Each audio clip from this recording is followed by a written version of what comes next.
Great. So I hand over to Mr. Phillips, who will be able to tell you all about our participation. Mr. Andre Phillips, that's a big boost up for you, sir. Well, thank you all very much, and thank you, Michaeline, for that spirited introduction. So Andre, I'm just happy to be on this platform. It's the first live interview I'm doing in the UK, and hats off to you all. And I very much appreciate the initiative you've started to celebrate the 60th anniversary of independence. So we are all in the same place about celebration. And just to give you a sense of our purpose, we are a bridge building entity. Trinbago Diaspora Outreach Network is a bridge building entity.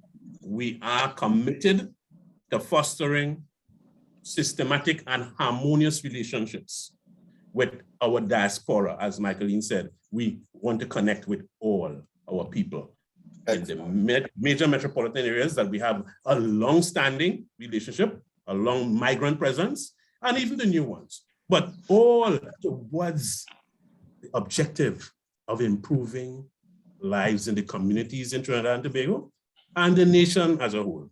As a matter of fact, our vision basically speaks to a united TT diaspora engaging with Trinidad and Tobago in a way that advances our society and economy. Excellent. And so our first project. Yeah. Before we get to that, you're going to give us a bit of a background first, and I'd just like to welcome Owen Winter, founder of FRESHFM Radio London. He will be speaking a bit later after this dialogue. So thank you, Owen. So Andre, let's go at the beginning. Let's go to the beginning. Who is organizing Homecoming TT?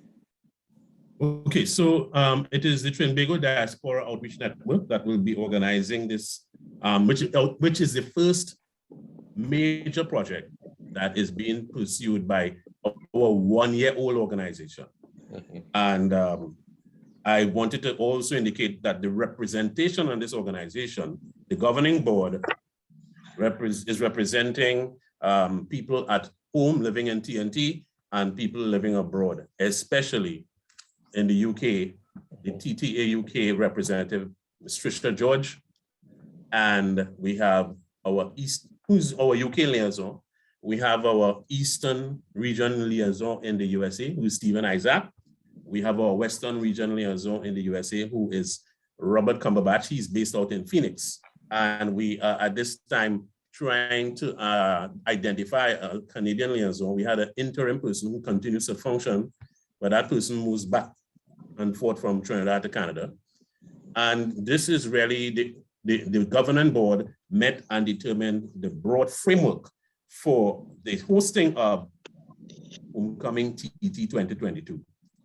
Okay. What was the inspiration for this? Yeah. Well, let me ask you, why have you chosen to introduce it this year? As you have stated in the beginning, this is our 60th anniversary of independence. They say it is a diamond jubilee. Mm. And very late last year, when I was conceptualizing the activities that we would be engaged in as TDON, I realized that we had an opportunity to try and organize a homecoming that would complement and coincide with the 60th anniversary of independence celebrations. That was the major inspiration, and I found a very favorable response among our hometown associations, especially in the US, where most of the people we relate to are based. And from there, we built up the whole program, settled on the date. We were hoping for a month of homecoming activities, but that seemed very arduous, very hard to and difficult to organize. So we went to the period, the 20th to the 30th, as your video points. Yes. So can you give us an outline then of the planned activities for Homecoming TT? All right, so at this point in time, I know you have a flyer. If you wish to put it up, I could speak while that flyer is rolling, the itinerary that you have in your possession.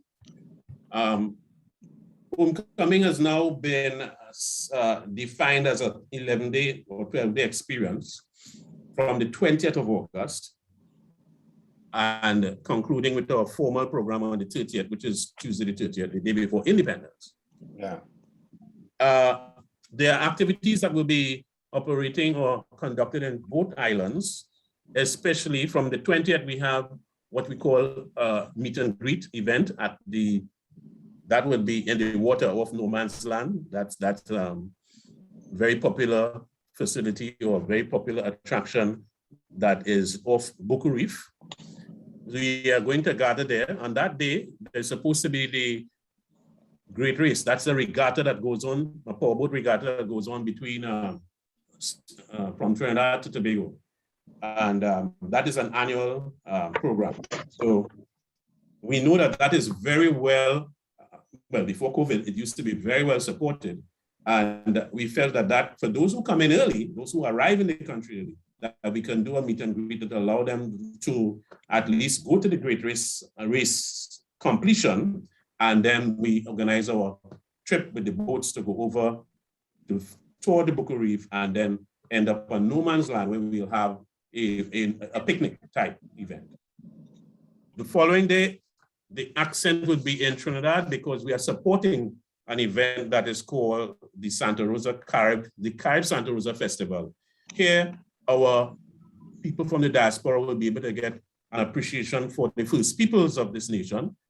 The information is not very well known about the quality of the first peoples, in this case, the Carib, and their existence up to now.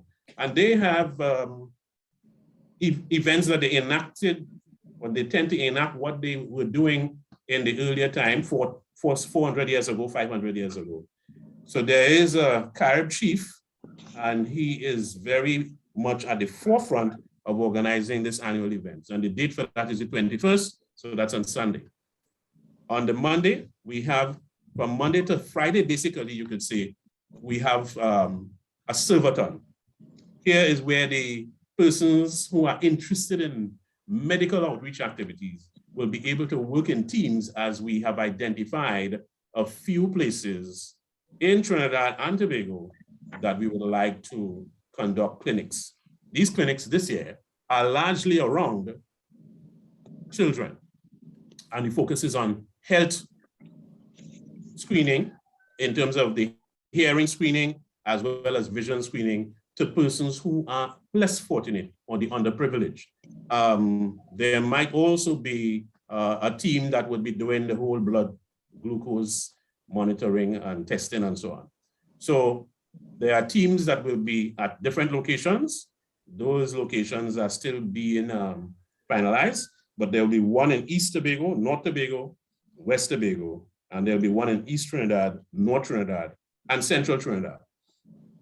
That is in the works.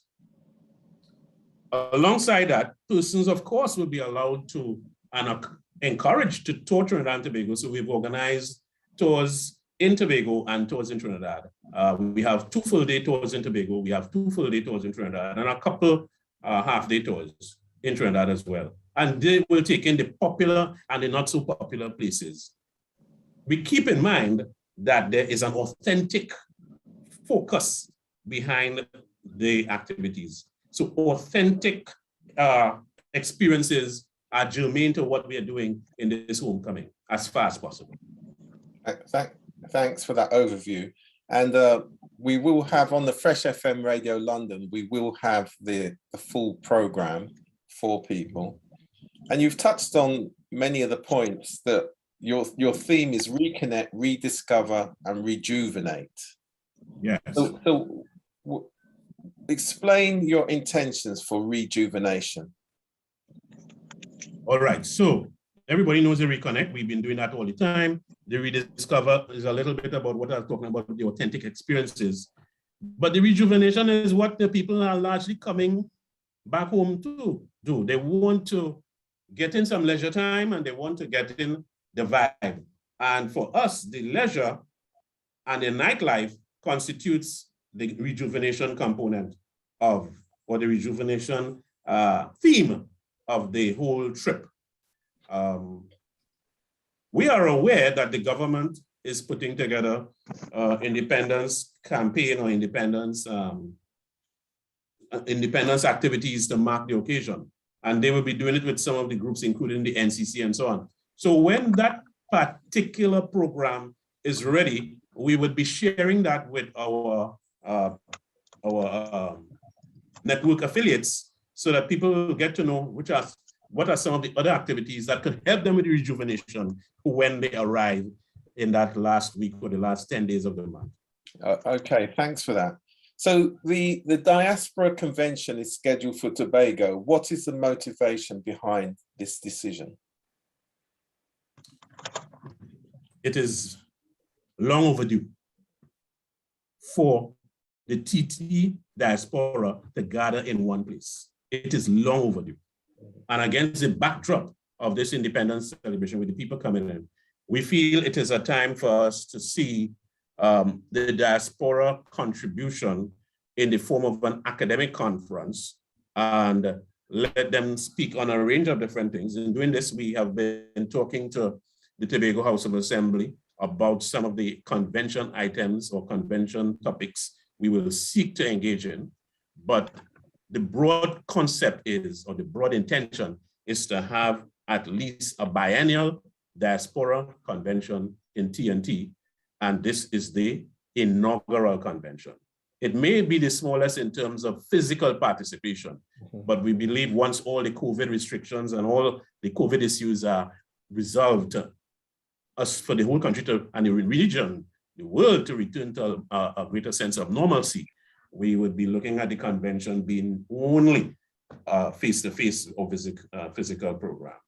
But right now we are working on a hybrid, which would be some conference sessions will be in the physical space and some will be carried in the virtual space. And you know, Fresh FM Radio London will be supporting you in that as well. So that's some more discussion. So thanks for that, Andre. Yes.